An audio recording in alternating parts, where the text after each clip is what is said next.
안녕하세요, 여러분. 오늘은 많은 분들이 겪는 어깨 질환, 바로 오십견에 대해 이야기해 보겠습니다. 오십견은 흔히 50대에 잘생긴다고 해서 붙여진 이름인데, 실제로는 40대 후반부터 60대까지 가장 많이 발생합니다. 의학적으로는 유착성 관절낭염이라고 부르는데, 어깨 관절을 둘러싼 관절낭이 굳으면서 통증과 운동 제한을 일으키는 질환입니다. 처음에는 단순히 어깨가 뻐근하거나 팔을 뒤로 돌리기 힘든 정도로 시작하는 경우가 많습니다. 하지만 시간이 지나면서 팔을 들어 올리거나 뒤로 젖히는 동작이 점점 어려워지고 밤에 통증이 심해져 숙면을 방해하기도 합니다. 이런 증상이 나타나면 단순 근육통으로 생각하고 방치하기 쉽지만 초기에 잡지 않으면 회복까지 수년이 걸릴 수 있습니다. 오십견은 크게 세 단계로 진행됩니다. 첫 번째는 봉통기, 즉 통증이 점점 심해지는 시기입니다. 두 번째는 동결기, 어깨가 굳어 움직임이 제한되는 시기입니다. 세 번째는 해빙기, 서서히 움직임이 회복되는 시기입니다.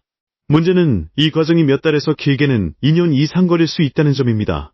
특히 동결기에 들어서면 팔을 거의 움직이지 못해 일상생활이 크게 불편해집니다. 예를 들어 옷을 입거나 머리를 감는 동작조차 힘들어지고 가벼운 물건을 드는 것도 어려워집니다. 이 때문에 전문가들은 오십견은 반드시 초기에 치료를 시작해야 한다고 강조합니다. 초기에는 약물 치료와 물리치료, 스트레칭 운동만으로도 충분히 호전될 수 있습니다. 대표적인 운동으로는 벽타기 운동이 있습니다. 벽에 손을 대고 천천히 위로 올리면서 어깨 관절을 늘려주는 방법입니다. 또 다른 방법은 진자 운동입니다.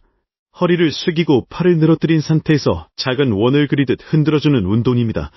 수건 스트레칭도 효과적입니다.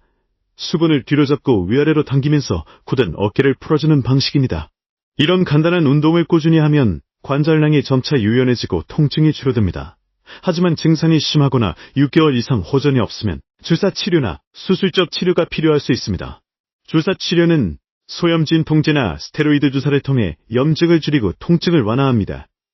수술적 치료는 관절낭을 절개하거나 유리하는 방법으로 굳은 관절을 풀어주는 방식입니다. 다만 대부분의 환자는 비수술적 치료만으로도 충분히 회복할 수 있습니다. 중요한 것은 조기에 정확한 진단을 받고 적극적으로 치료를 시작하는 것입니다. 내약 교수는 오십견을 단순히 시간이 지나면 낫는 병으로 생각하면 안 된다고 말합니다. 방치하면 통증이 만성화되고 어깨 운동 범위가 제한될 수 있기 때문입니다. 특히 당뇨병이나 갑상선 질환 같은 대사성 질환을 가진 사람은 오십견이 더 잘 발생합니다. 또 장시간 컴퓨터 작업이나 반복적인 가사노동, 무거운 물건을 자주 드는 생활 습관도 위험 요인입니다. 따라서 평소 어깨를 자주 스트레칭하고 바른 자세를 유지하는 것이 예방에 도움이 됩니다. 예방 차원에서 하루 10분 정도 어깨 스트레칭을 생활화하는 것도 좋습니다. 팔을 크게 돌리거나 벽에 손을 대고 천천히 올리는 동작만으로도 효과가 있습니다. 또한 무리한 운동이나 갑작스러운 동작은 피하는 것이 좋습니다. 오십견은 누구에게나 올 수 있지만 관리와 예방으로 충분히 막을 수 있습니다. 결국 가장 중요한 것은 어깨 통증을 가볍게 여기지 않고 조기에 전문 진료를 받는 것입니다. 조기 치료만으로도 회복 기간을 단축하고 평생 어깨 건강을 지킬 수 있습니다. 여러분의 어깨는 하루 종일 쉬지 않고 움직이는 관절입니다. 작은 불편함이라도 무시하지 말고 꾸준히 관리해주는 것이 필요합니다.